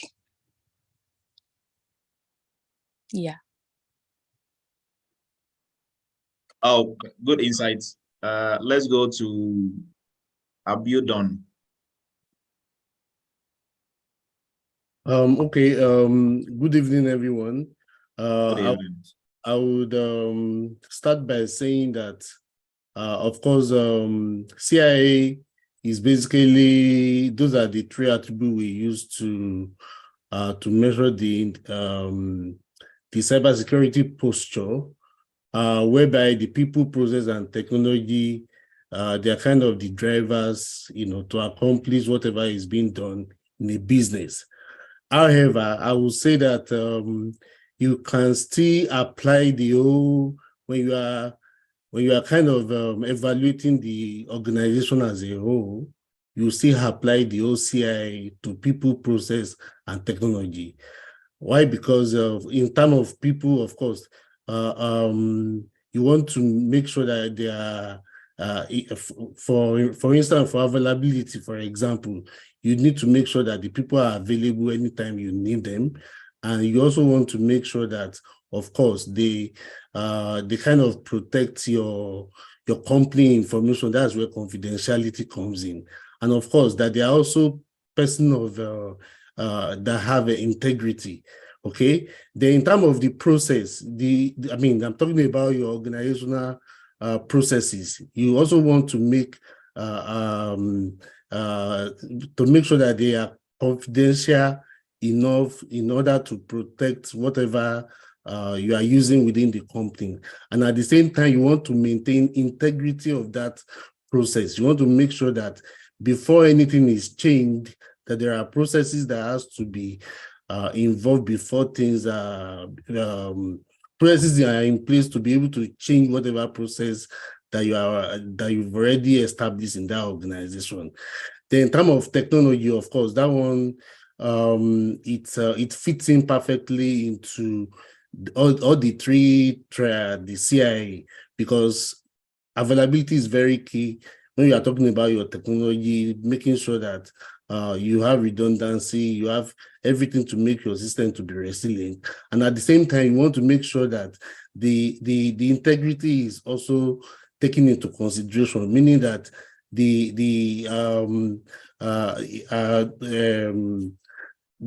technology that you are using is safe enough not to be altered or be manipulated by unauthorized, people. And at the same time, confidentiality, because there are some technology that you are using that might be a trade secret for your industry. You want to make sure that it is also confidential, meaning that all the people that are using it, probably they signed NDA agreement or whatever to protect the integrity and confidentiality of it.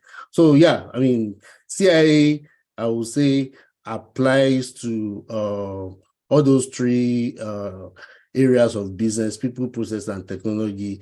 And at the end of the day, that's what will determine the overall security posture for that organization. Thank you. Thank you very much. Awini. Okay, thank you very much for this opportunity. I would like to start by taking the major element, which is people, processes, and technology.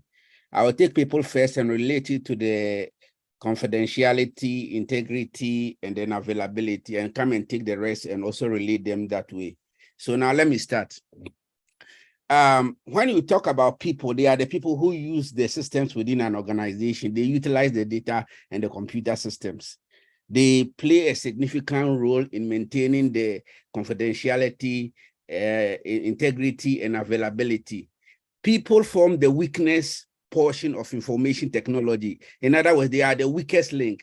So how do you maintain the confidentiality? Requires that you give people a lot of training for them to understand how sensitive information are. And in maintaining integrity, training is also required to ensure that accidental data alteration or data to wrong people are not carried out.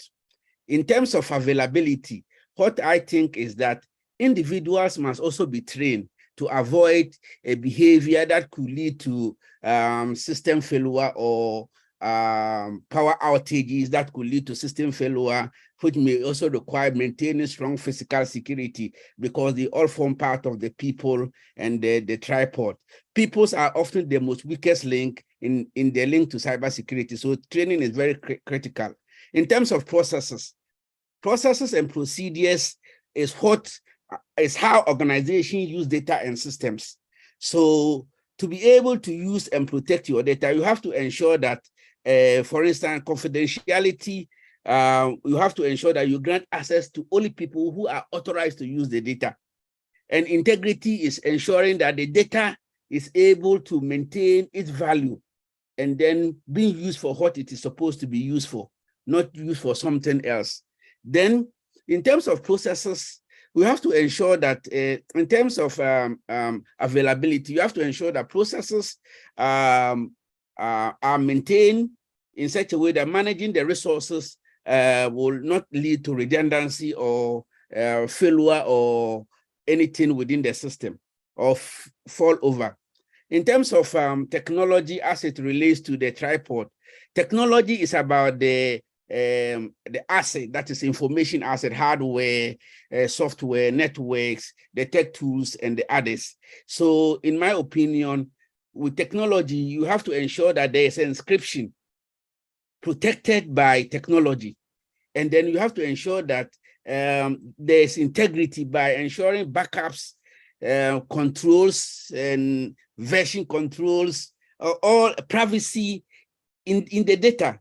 And in terms of availability, you ensure that data is always available when it is needed for the people to use it. And then the system must be able to be resilient.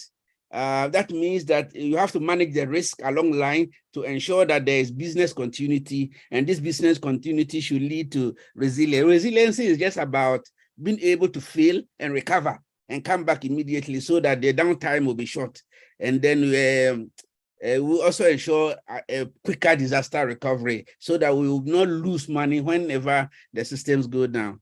In my opinion, people who must be trained. I think it's okay. it's okay. You've made your point. Yes. Let's move on to other folks. I think Jasmine had lowered her hand.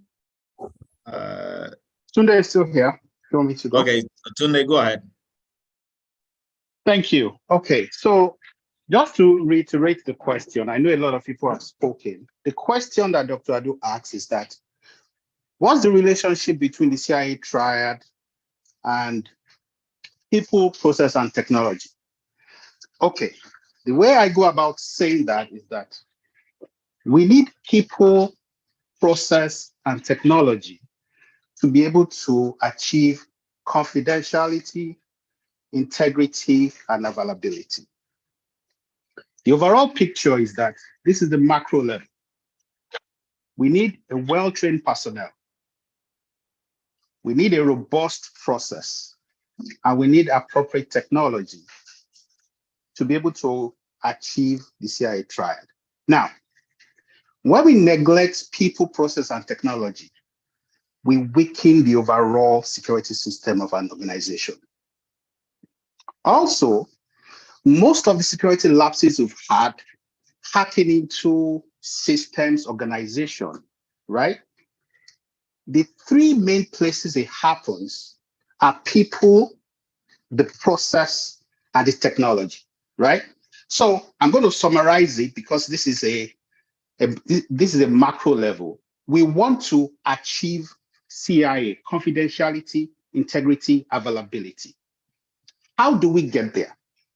We get there through the PPT, the people, process, and technology. My son is 8 years old. He loves food. So when he wants to eat, right, he needs somebody to cook it, to cook the food so he can eat. So my overall thing is that we need a PPT to get to the CIA. Thank you. Thank you, Tunde. Nafi. Thank you. This is going to be hard. Nafi, go ahead. I want to say that people create the technologies, people create the processes, and the technologies and the processes are means to achieve confidential for the data to be available and for CIA triad. Yes, for the CIA triad. Voila, that'll make it easier. That's it. Okay, thank you, Nafi. I think Abba, go ahead. Hi, everyone. So what is the relationship between the CIA and the people, processes, and technology? I'll start with people. I think people should be trained to protect PI, and staff should follow the guidelines, etc. Protect the network. For processes, availability of goods and services demands network security. I wrote down my thoughts. I wrote it down so that I will be able to present it. It's necessary to train your users/staff to help educate and prevent. Okay, I'll just go on to the next one, technology. For technology, I said that cybersecurity is complex and people and processes have created an availability which creates convenience and accessibility. Thank you. That's all. Thank you, Awa. Yeah, great input. Great input. I think Julius is the last one to go. No, and then we have Jason go. But Jason is going to be just a comment because he won already. He can't win this one. So Julius, go ahead. Thank you, Dr. Adu. So I will look at it from a different perspective. So, the relationship between the CIA triad and then technology, processes, and people, the key thing that brings them together is risk, vulnerabilities, and threats. So that said, what happens with this? Because the presence of people, the presence of a process, the presence of technology in a business environment gives rise to risks. It gives rise to vulnerabilities. It gives rise to threats. So how do we resolve that? So in as much as they are putting controls in place to mitigate all of that, the CIA triad comes in handy, to ensure that, the key players in any business environment, they know how to, they are guided by the CIA triad to be able to implement the different standards and the different regulations that are put in place. So, which is to say that, all their efforts, all the controls that are putting in place, they go a long way to ensure that the systems are made available, that let me put it this way: for example, the data is made, the data is not altered, is not thwarted, and then those who and certain people have permissions to access the different systems. So, which is to say that that's why, for example, that's why you have the identity access management and things like that. So in a nutshell, the key thing that relates or that connects the two entities is risk, threats, and vulnerabilities, and for them to be addressed, the CIA trial comes handy, and of course that goes hand in hand with the different controls that are put in place to mitigate the risk and to make sure that information doesn't disappear, it doesn't get altered, and so on. Okay, thank you very much, Julius. And I think Jason will be the last to go for this, and then we will pick the winner. I think I have my hands on to, if you could mind. Oh, Olu, okay. Oh, sorry about that. You are all bunched together. So go ahead, Olu. Is it Olu or Jason? We should No, go Olu, first. go ahead, and then Jason will go last. Like Jason is the last in the line. So go ahead, Olu. Okay. For me, site triad, these are the core principles of information security, and they have a significant impact with the people, technology, and processes. So I would like to relate them under three base headings: people, technology, and processes. In terms of confidentiality, people play a crucial role in maintaining the confidentiality of information. So we need security policies where people need to handle them with the sensitive data appropriately, and also follow some control procedure to prevent unauthorized access. In terms of the integrity part, people are responsible for ensuring the integrity of the data by following some established processes, including maintaining some of the accurate records, detecting and reporting some of the unauthorized modification or tampering. In terms of the availability as relates to the people, people contribute a lot to the availability of system and services, drawing to some proper maintenance of the practices, including prompt reporting of any issues they notice, and also in participating in some of the disaster control and disaster recovery, plus some other business continuity efforts. So going towards the technology side of the ISO, when you look at the technology in terms of confidentiality, technology provides some means to enforce confidentiality, such as measures including encryption, sometimes also including access control and secure storage. So it enables people to protect some of this sensitive information and data, and also try to restrict some unauthorized access to the system, and so also unauthorized access to the individual.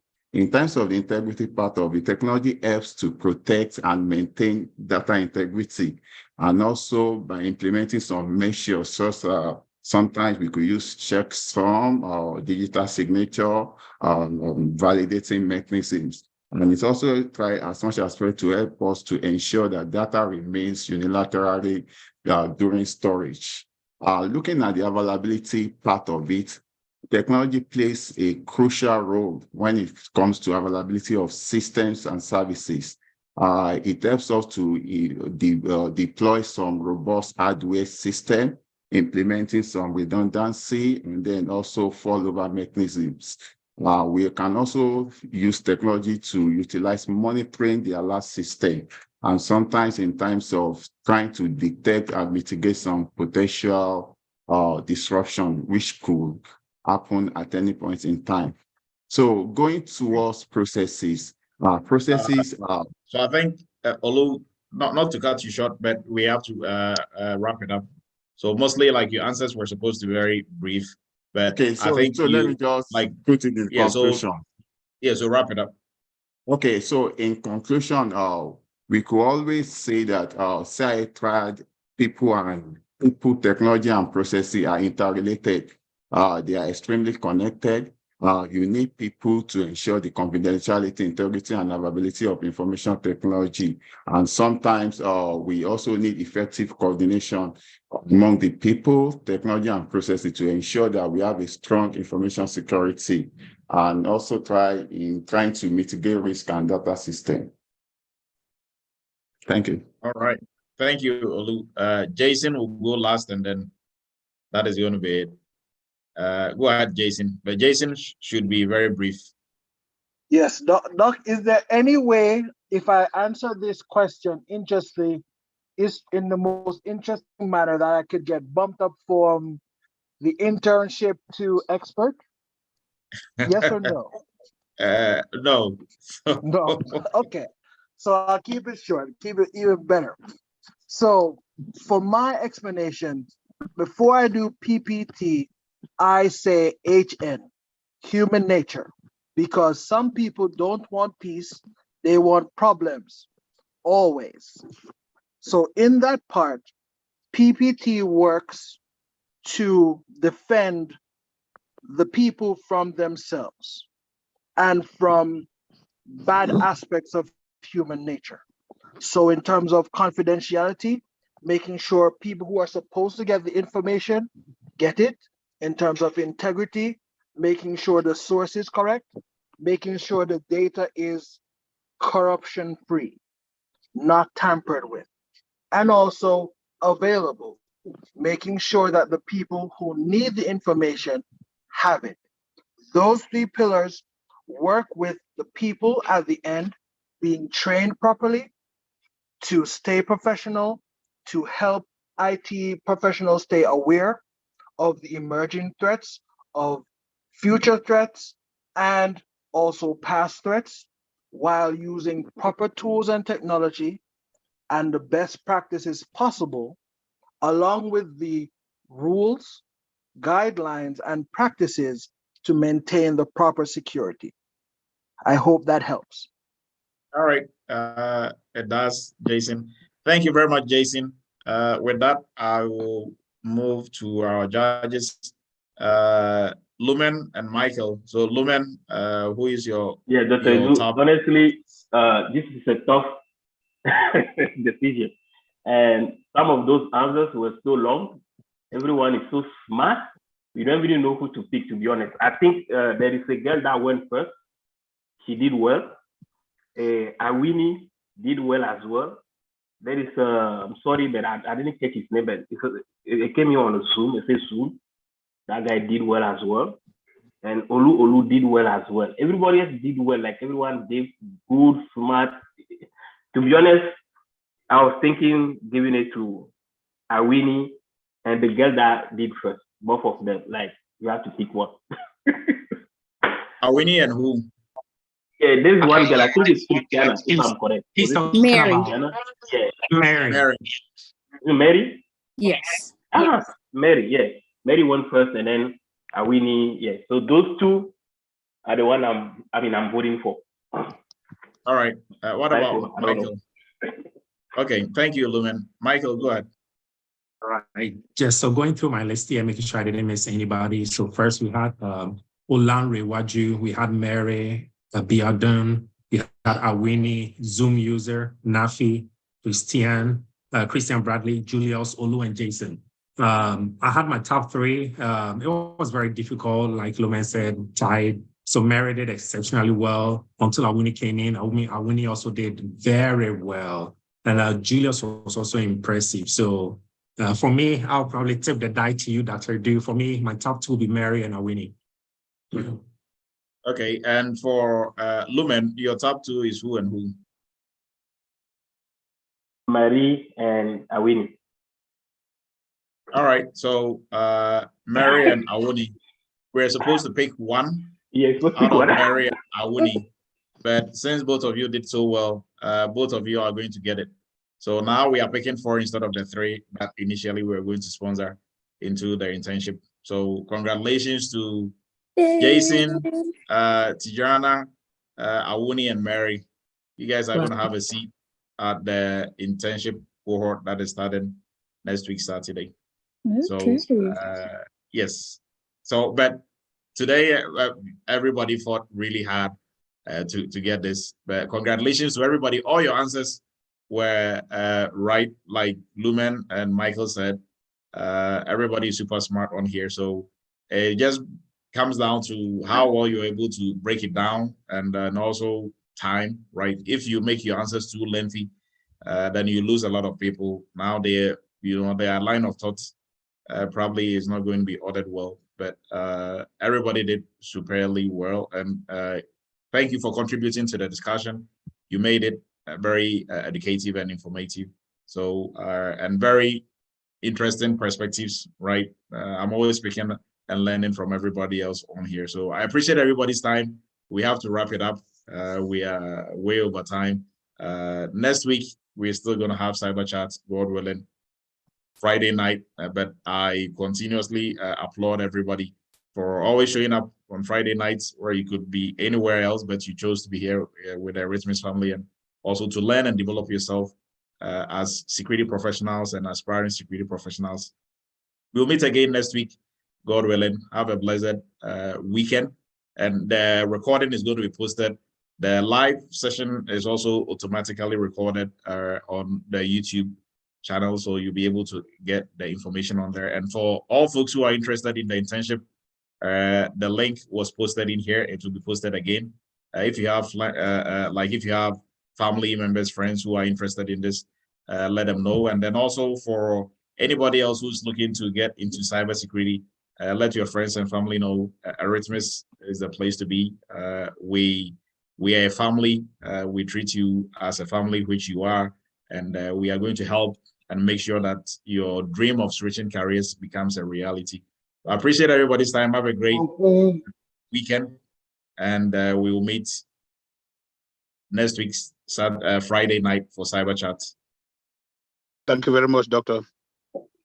Thank you very much, Doctor. Quick question, Doc. Doc, I would like to say something quick before you go. Yeah, go ahead. Go ahead. Yeah, this is Leonard. Yeah, thanks so much. The last question was super. But please, I would suggest if you can do like a cyber chat on paying attention to details and simplifying your response. You know, because I heard a couple of guys repeating and saying the same thing all over again. I think it's important, you know, you talk about this so that people will learn from it. Thank you. Okay. Doc, a great. quick one too, Doc. Yes, go ahead. Yeah, please, I want to find out if there's a separate link for the internship for those who are on the entry-level program. Yes, so that was posted. I think that was emailed to all folks in the entry-level program. Okay, maybe I've not found it yet. I'll get through my email and get it then. Okay, yeah, right, please do. We will send it out again. All right, sure. All right, okay. Thank you very much. Yeah. So, Doc, how do we collect our winnings? Also, for all the winners, please shoot an email to David at Eretmis, and your emails. We are going to get your emails regardless because you joined the chat. We will have your emails, but if you don't hear any response, just send an email to David at eretmis.com, and you are going to get a response. Okay. All right.